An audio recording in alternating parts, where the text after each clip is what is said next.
Là, on est dans la technique d'approche. Donc il va s'asseoir. Voilà, il le pousse du genou pour voir si le monsieur dort. Voilà, d'un côté. Hop, je tapote avec la main. Je regarde ce qu'il a dans la poche. Est-ce qu'il a des clés? Est-ce qu'il a un téléphone? Est-ce qu'il a quelque chose qui m'intéresse? Et puis, on a fait la poche droite, on va faire la poche gauche. Caractéristique, une infraction, un vol. Et là, on voit apparaître un usager. C'est très clairement quelqu'un qui a le comportement d'un usager, qui attend sa rame matinalement. Et là,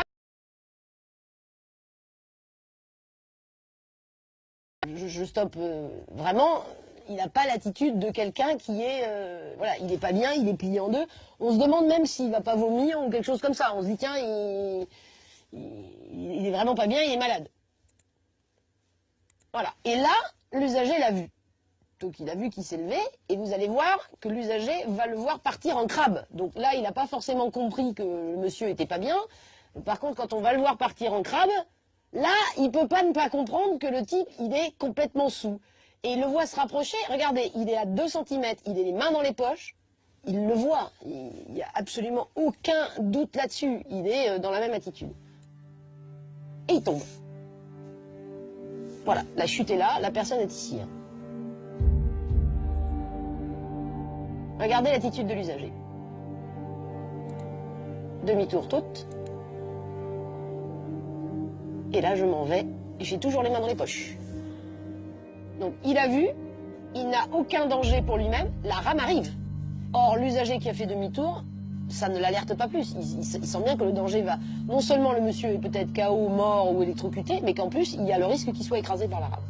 À aucun moment, cet usager n'a fait quelque chose de positif pour porter assistance à l'usager, ni prévenu les secours, ni interrompu le trafic, ni se précipiter vers lui, ni lever les bras au ciel, ni crier, ni faire un réflexe. Voilà, il a fui. Il s'est comporté totalement comme un indifférent à tout le moins, voire, comme on employait l'expression tout à l'heure, comme un lâche, très clairement. Et le paradoxe dans cette séquence-là, c'est que c'est l'auteur du vol qui, lui, va venir porter assistance. Voilà le voleur. Le voleur, lui, arrive en courant. Et voilà l'usager qui a bien vu que la personne est tombée, qui a toujours les mains dans les poches, qui ne s'est approché de rien, qui ne s'approche pas de l'individu, et qui va même tenter de monter dans la rame, alors que le voleur, lui, se précipite pour lui porter secours. Et il va lui tendre la main, il va l'aider à remonter. Par chance, le jeune homme n'a rien. Il est juste un peu sonné. Grâce à son voleur, il a sans doute échappé au pire. Ça montre bien qu'il y a de l'humain derrière ce réflexe de l'assistance.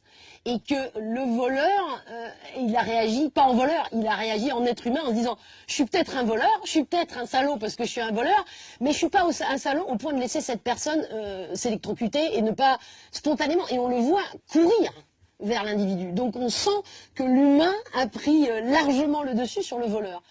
C'est peut-être la belle leçon philosophique que dans tout voleur, il y a un être humain et que dans tout passif, il y a peut-être un salaud.